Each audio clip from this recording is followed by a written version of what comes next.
Hi, today I would like to take you to the positive side of learning. Learning is a lifelong process of transforming information and experience into knowledge, skills, and attitudes. Finally, the behavior of ours. Let's look at why we learn and the positive side of learning. We basically learn to understand the universe for the purpose of exploring it.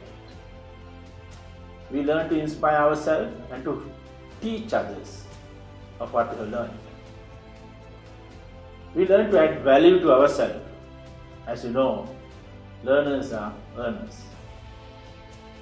We learn to increase our life expectancy level. It was found that learners are healthier.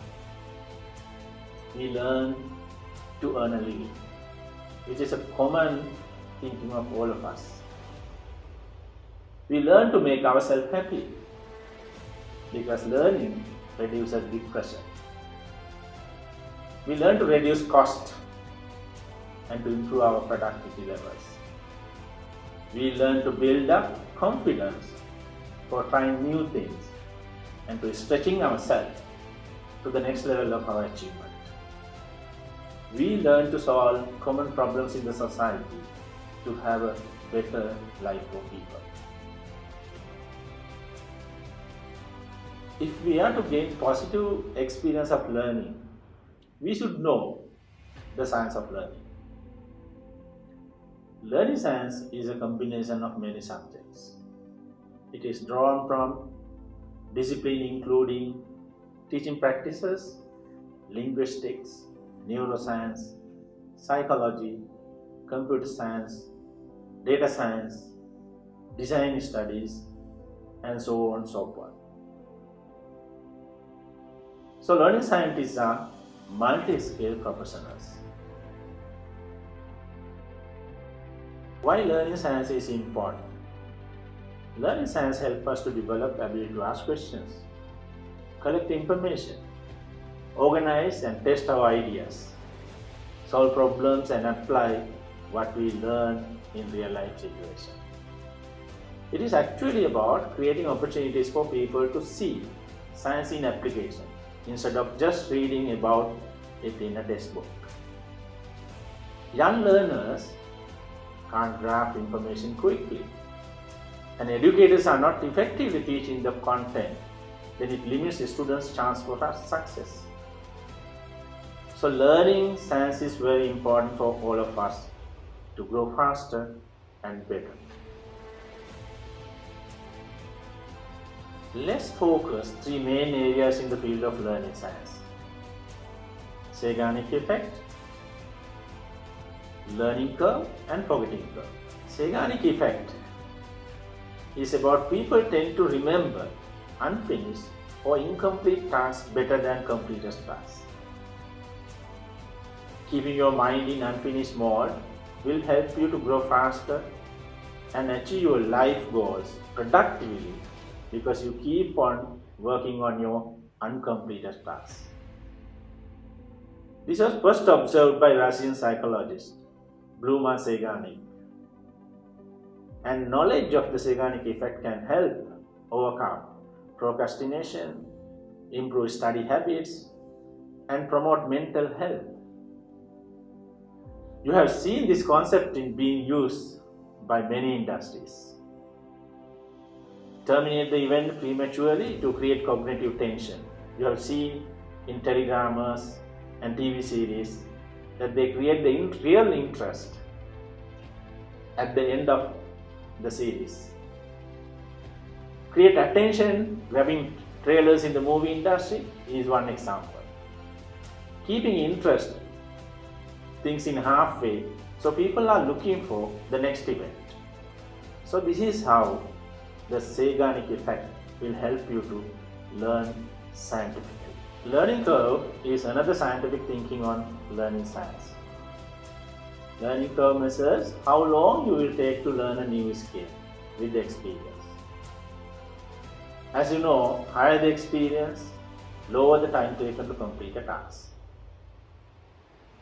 So learning curve is a correlation between a learner's performance and the number of attempts you make to complete a task perfectly. It can be shown in a graphical representation. If the time taken is lower, it is better as it improves productivity. So learning curve principles are being used in industries as well. Lower the learning curve, higher the output of a given process.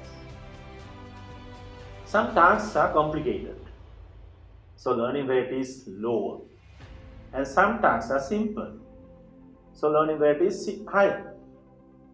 If the process is fully automated, learning curve effect is zero. But manual processes takes time to learn. For example, 80% learning curve means is that every time you double the output, 20% of the time reduces and so on. Say for example again, the first product take 100 minutes to produce. Second product will take only 80% if the learning curve is 80%. And to double it, it means 4 products will take only 64 minutes. And 8 products will take nearly 52 minutes. Time reduces exponentially with the experience. That is why we say the practice makes you perfect with a higher speed. We talked about the learning curve. The next is the forgetting curve. The Ebbinghaus forgetting curve is the name of the forgetting curve. Simply, the forgetting curve shows how information is lost over time when you don't try to retain it in your mind. Ebbinghaus actually discovered the nature of memory loss over time. The graph of forgetting curve illustrates that when you first learn something, the information disappears at an exponential rate again. You lose most of it in the first couple of days, after which the rate of loss tapers off. In a training context, the forgetting curve shows that learners will forget an average of 90% of what they have learned within the first month. And you are wondering why your training program was not having the impact you would hope it would. Spaced repetition is the solution, as forgetting curve is also occurs exponentially. Keep on recalling or reminding with the right space. You'll remember things faster and better. How to become a learning scientist to achieve your life goals. Learn to investigate across many perspectives and dimensions. Learn to learn things smartly and scientifically, but not hardly. Reduce the gap between theories and the practice and help people to understand things easily. Unlearn things to change your mindset to accept new knowledge in the world. Unlearn things regularly and keep a room in your mind to great ideas being produced by game changers in the world.